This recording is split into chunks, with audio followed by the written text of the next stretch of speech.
So this is our game, the Battle Arena. It is an RTS and FPS hybrid game. It is a multiplayer game where each team consists of one commander and up to 3 other FPS players. One major aspect of this game is the networking aspect that allows players to join and play together. We will now click the play button on the top left-hand screen to show the host and join screen. On this screen, the players are able to choose to either host the game or join the game. We'll set the top left-hand screen to be the host. The host can enter a name and be entered into the lobby where it may wait for other players to join.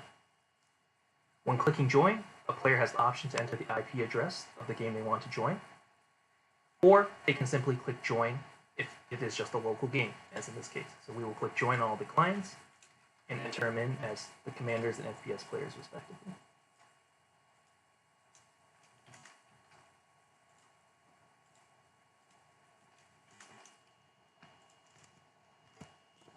Okay, as you can see, in the top left hand, we will let the red commander select the role of red commander.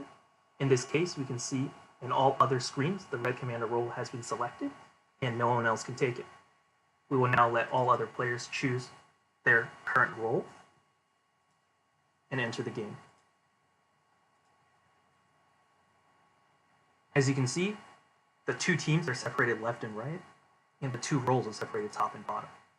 On the top, we see the 2 commanders, and on the bottom, we see the 2 FPS players. We will first look at the 2 FPS players. The 2 FPS players simply use the WASD keys to move around, and they're able to left-click to shoot. In our game, you may shoot at an infinite range, but the damage is significant at long ranges. This means that at long ranges, you will be doing little to no damage. We also notice that in the bottom left-hand corner, a player can see their current hit points. Now, looking back at top at the 2 commanders, we see that there are 6 images on the bottom that represent the 6 abilities of the commander and the 2 resource counts on the right. In this demo, we have increased the resource counts to be able to show off each of the abilities.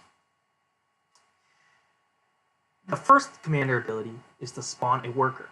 The commander may press 1 to spend resources and spawn a worker. The worker's main goal is to gather the resources that are scattered across the map. We will spawn a couple of resources, select them by clicking and dragging a box around them, and then right-clicking on a location on the map for them to move to. We can also issue a command, a right-click onto a resource to allow workers to start gathering a resource.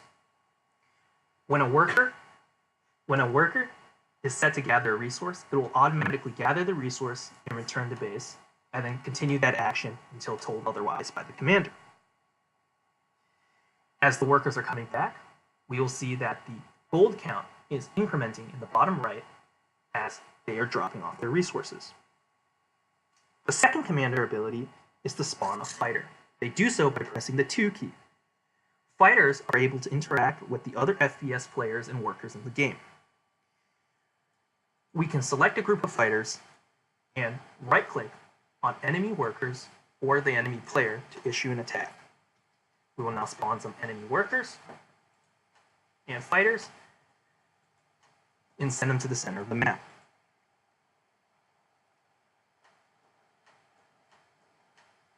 So we see in the top left, the commander will select their fighters and right-click on one of the enemy fighters. If we zoom in, we should see the hit points bar of the enemy fighter decrease as the red fighters engage, and when it hits 0, it will die. Fighters also have a couple of other things they may do.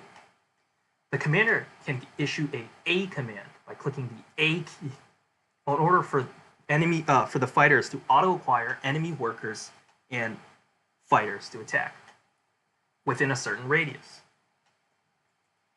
So we will issue the A command to the blue workers on the top right, and as the enemy workers approach, the blue fighters will attack and deal damage.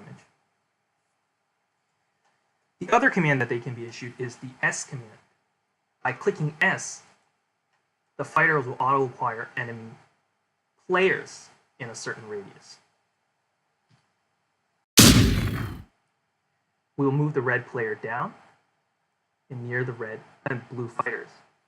Within a certain range, we see the blue fighters start auto-acquiring the red player, and his hit points are decreasing on the left. After the red player dies, he will respawn in his base.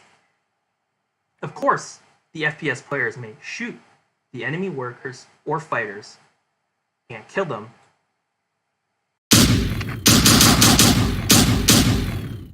Returning commander abilities on the top screen, we see that the third ability is the increase player health ability. The commanders can press the 3 key to spend resources and increase the current and maximum health of the player. Now, this current health remains for the rest of the game and can be only upgraded a maximum of 3 times. Moving on to the next ability, similar to the 3 ability, the commander can press the 4 key to increase the player's movement speed in a similar fashion and capping it at 3 upgrades per team. Now, the main objective of the game is to be able to destroy the enemy base. Both players and enemy fighters can attack a base. Now, at the beginning of the game, the base will have a very high amount of HP, and players and fighters will do negligible amount of damage to them. So, the commander's 5th ability increases the player's damage against bases significantly after spending resources. This will allow players to be able to deal more damage to bases and subsequently end the game faster. The final ability that the commander has is to be able to spend resources to repair their own base. This simply repairs your own base.